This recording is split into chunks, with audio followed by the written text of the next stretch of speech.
A phone rings in the middle of the night. A man wakes to bad news. His company is downsizing and his job is gone. He rushes to the office, desperate to change the outcome, but the decision is final. He pleads, he argues, he blames himself, the world, fate, but nothing changes. He stands in the rain, heart pounding, mind racing, feeling powerless as life spins out of control. Or picture a mother waiting for her teenage son to come home. The clock ticks past midnight. She calls, but there's no answer. Her mind races with worry, imagining every possible disaster. She paces the floor, heart in her throat, desperate for control. Or imagine a young woman scrolling through social media. She sees friends succeeding, traveling, falling in love. She feels left behind, anxious, comparing her life to others, wishing she could control how she is seen, how she is loved, how her story unfolds. We've all been there, caught in a storm of events we cannot command. We try to grasp the world with our bare hands, only to find it slipping through our fingers. But what if there was a way to find peace, even when the world is chaos? Tonight, let's discover the Stoic secret to inner calm, the art of knowing what you can control.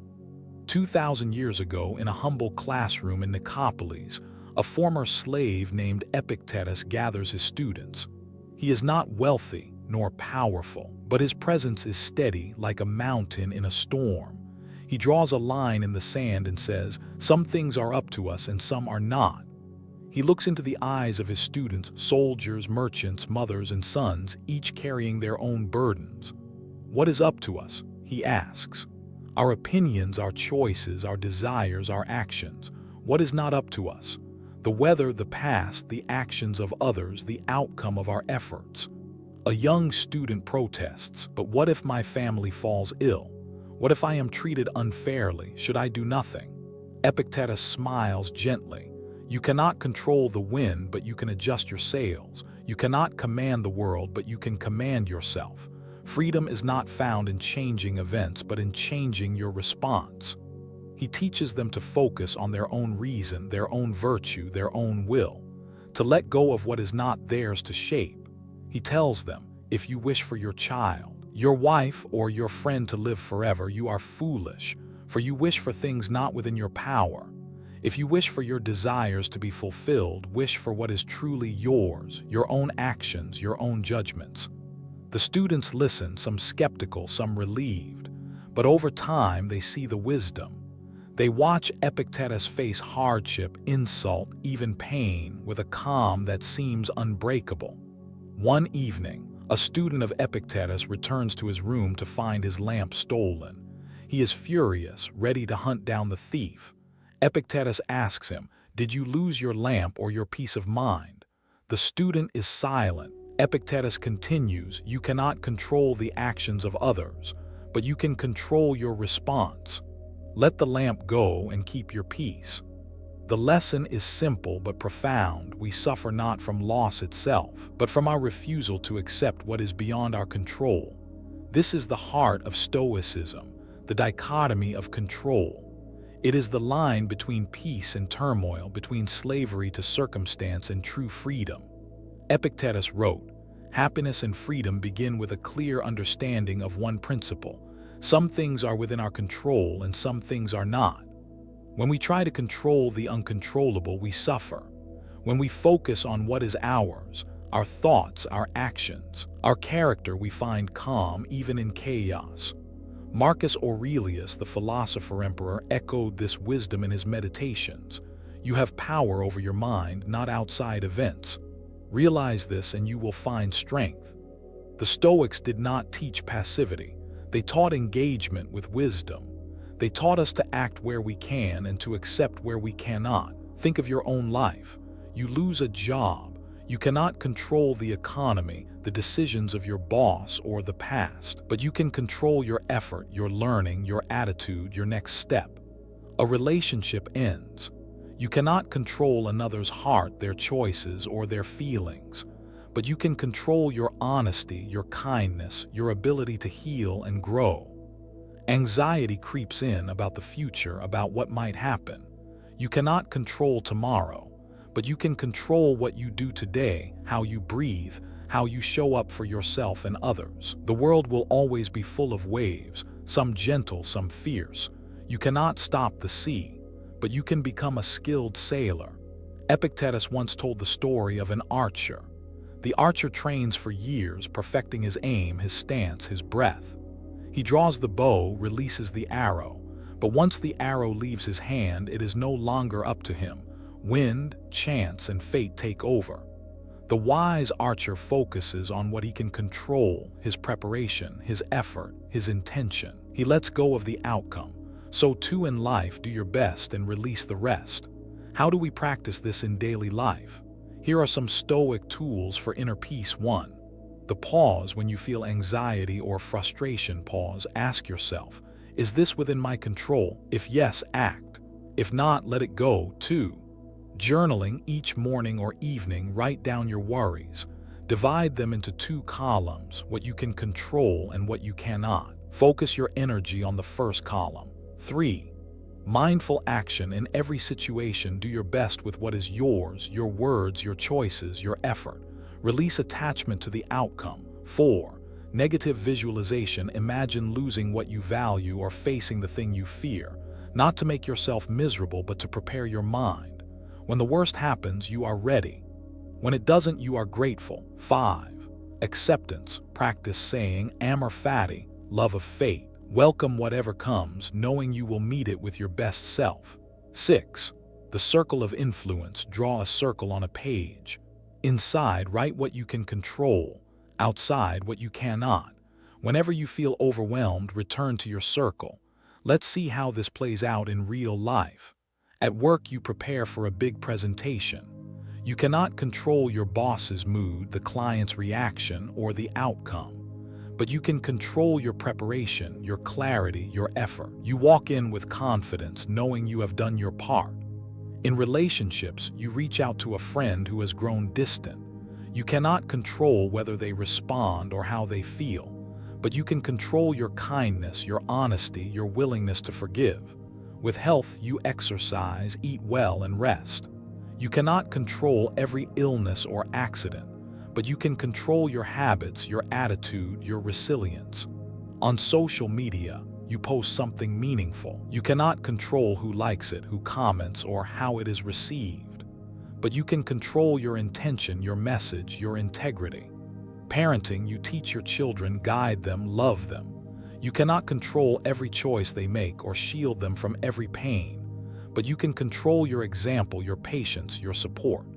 Grief and loss, you lose someone you love.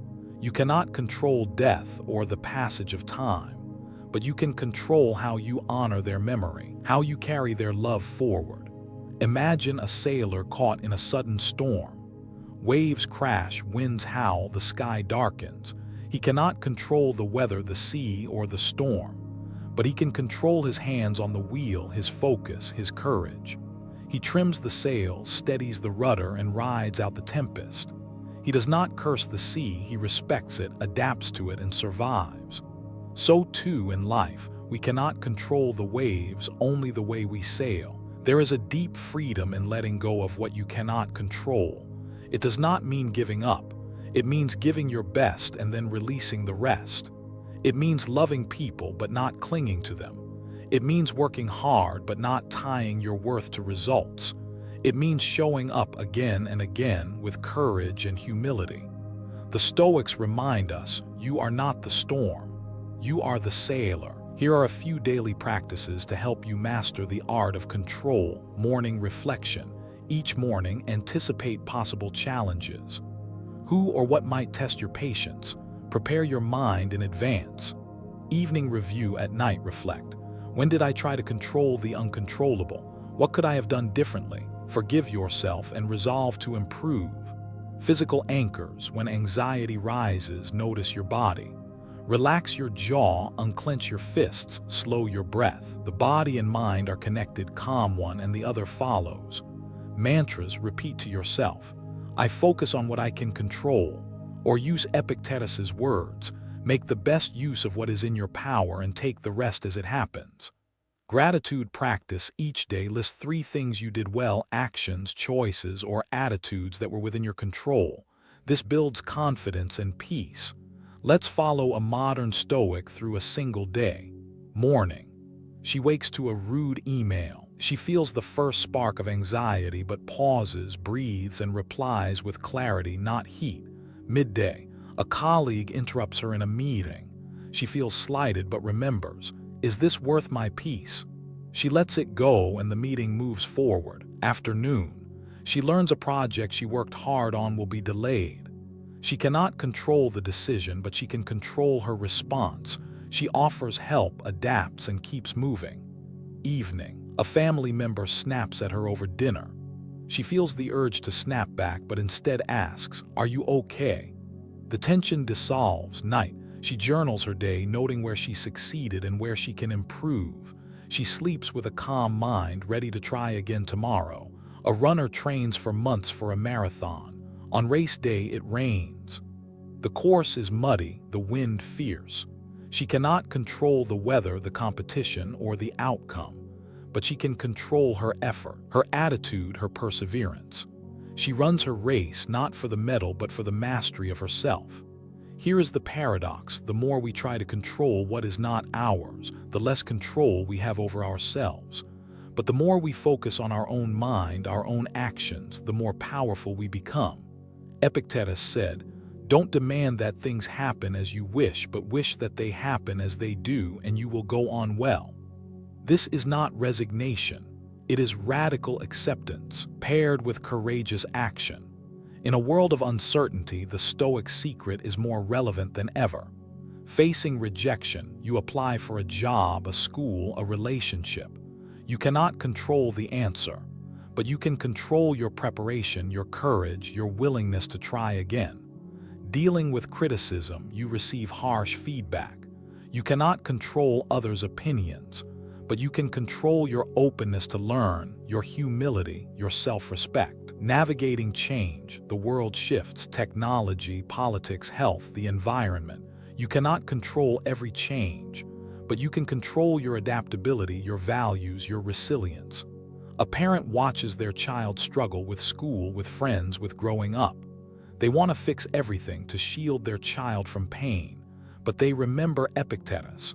You are not in control of another's choices, only your own love and example. So they listen, support, and trust. They let go, and in doing so, give their child the freedom to grow. Epictetus taught that peace is not found in the world, but in the soul that knows its own power. When you feel lost, ask yourself, is this within my control? If yes, act with courage and wisdom. If not, let it go and return to your own mind, your own heart. We cannot control the waves, only the way we sail. Thank you for listening. May you find calm in the storm and freedom in the art of letting go. We cannot control the waves, only the way we sail.